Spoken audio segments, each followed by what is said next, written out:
മഴയുടെ ശക്തിക്ക് ശമനമുണ്ടെങ്കിലും വെള്ളം കയറിയ പ്രദേശങ്ങളിൽ ദുരിതമൊഴിഞ്ഞിട്ടില്ല. കുട്ടനാട്ടിലും തിരുവല്ലയിലും താഴ്ന്ന പ്രദേശങ്ങൾ ഇപ്പോഴും വെള്ളക്കെട്ടിലാണ്. കുട്ടനാട്ടിലെ ഗ്രാമീണ റോഡുകളും വെള്ളത്തിനടിയിലായതോടെ ട്രാക്ടറുകളിലും ചെറുതോണികളിലുമാണ് ആളുകളുടെ യാത്ര. സർക്കാർ ഓഫീസുകളടക്കം ഇന്ന് ഉദ്യോഗസ്ഥരെത്താൻ വൈകി. കുട്ടനാട്, ചെങ്ങന്നൂർ, കാർത്തികപ്പള്ളി താലൂക്കുകളിൽ ഇന്ന് വിദ്യാഭ്യാസ സ്ഥാപനങ്ങൾക്ക് അവധിയാണ്. ആലപ്പുഴ AC റോഡിലും വെള്ളക്കെട്ട് തുടരുന്നു. മടവീഴ്ചയിൽ കൂടുതൽ വെള്ളം റോഡിലേക്ക് കയറി ഗതാഗതം ഭാഗികമായി നിലച്ചു. ആറന്മുളയിൽ വെള്ളമിറങ്ങിയ വീടുകളിൽ ക്ലീനിംഗ് തുടങ്ങിയിട്ടുണ്ട്. പമ്പ, അച്ചൻകോവിൽ, കക്കാട്, കല്ലാറ് നദികളിൽ ജലനിരപ്പ് താഴ്ന്നു. SS ശരണും മനീഷ് മഹിപാലുമാണ് വിവരങ്ങളുമായുള്ളത്. ആദ്യം ശരണിലേക്കാണ്. ശരൺ ഇപ്പോൾ തലവടിയിലാണ്. എന്താണ് അവിടുത്തെ ഒരു സാഹചര്യം? മഴ കുറയുന്നു, വെള്ളം ഇറങ്ങി തുടങ്ങുന്നു എന്നുള്ള പ്രതീക്ഷയാണോ അവിടെ നിന്ന് ഇപ്പോൾ പങ്കുവയ്ക്കാൻ കഴിയുക? സ്മൃതി, ഞാനിപ്പോൾ ഉള്ളത് തിരുവല്ല അമ്പലപ്പുഴ ദേശീയപാതയിലാണ്. നമുക്കിവിടെ ദൃശ്യങ്ങൾ കാണാൻ കഴിയും. ഇവിടെ വലിയ തോതിൽ തന്നെ വെള്ളക്കെട്ടുണ്ട്. ഈ കുട്ടനാട്ടുകാരെ സംബന്ധിച്ച്, അതായത് കുട്ടനാട് താലൂക്കിലുള്ളവരെ സംബന്ധിച്ച് ഏറ്റവും വലിയ പ്രതിസന്ധി എന്ന് പറയുന്നത് ഈ വെള്ളക്കെട്ട് ഒഴിയാത്തതാണ്. കഴിഞ്ഞ ദിവസങ്ങളിലൊന്നും തന്നെ നമുക്ക് ഇവിടേക്ക് വരാൻ പോലും കഴിഞ്ഞിരുന്നില്ല. അത്ര തോതിൽ വെള്ളമുണ്ടായിരുന്നു. അത് കുറച്ച് ഇറങ്ങിയിട്ട് ഉണ്ടെങ്കിൽ പോലും ഇപ്പോൾ ഈ താഴ്ന്ന പ്രദേശങ്ങളാകെ തന്നെ വെള്ളത്തിനടിയിലായിരിക്കുന്ന ഒരു കാഴ്ചയാണ് നമുക്ക് കാണാൻ കഴിയുന്നത്.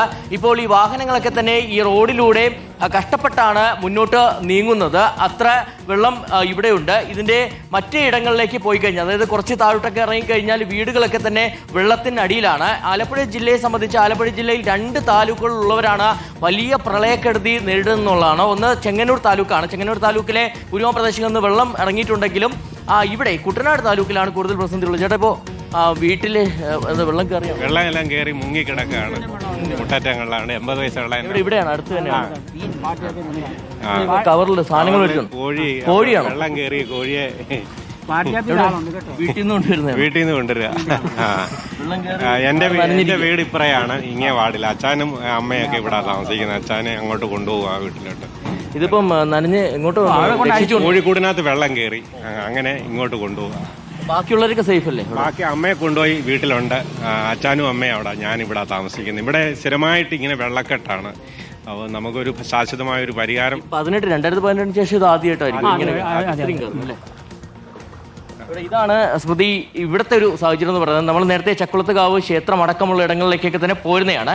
ചക്കുളത്തുകാവ് ക്ഷേത്രം കഴിഞ്ഞ 4 ദിവസമായിട്ട് വെള്ളത്തിൽ മുങ്ങിക്കിടക്കുകയാണെന്നുള്ളതാണ്. എന്തായാലും ഇപ്പോൾ കുറച്ച് മുന്നോട്ട് പോവുകയാണ്. ഈ റോഡിൽ നിന്ന് കുറച്ച് മുന്നോട്ട് ഈ ഇടവഴിയിലൂടെ ഇങ്ങനെ സഞ്ചരിക്കുകയാണെന്നുണ്ടെങ്കിൽ നമുക്ക് കാണാൻ കഴിയും ഇപ്പോൾ അരപ്പൊക്കം വെള്ളം വരെയുണ്ട്.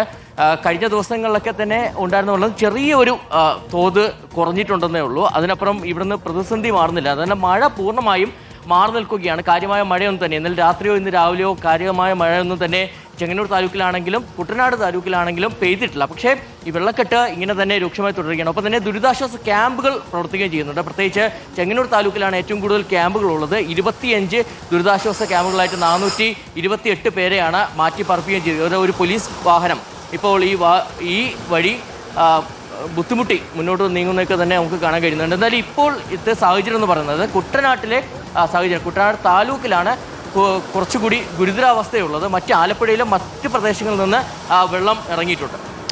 ശരി.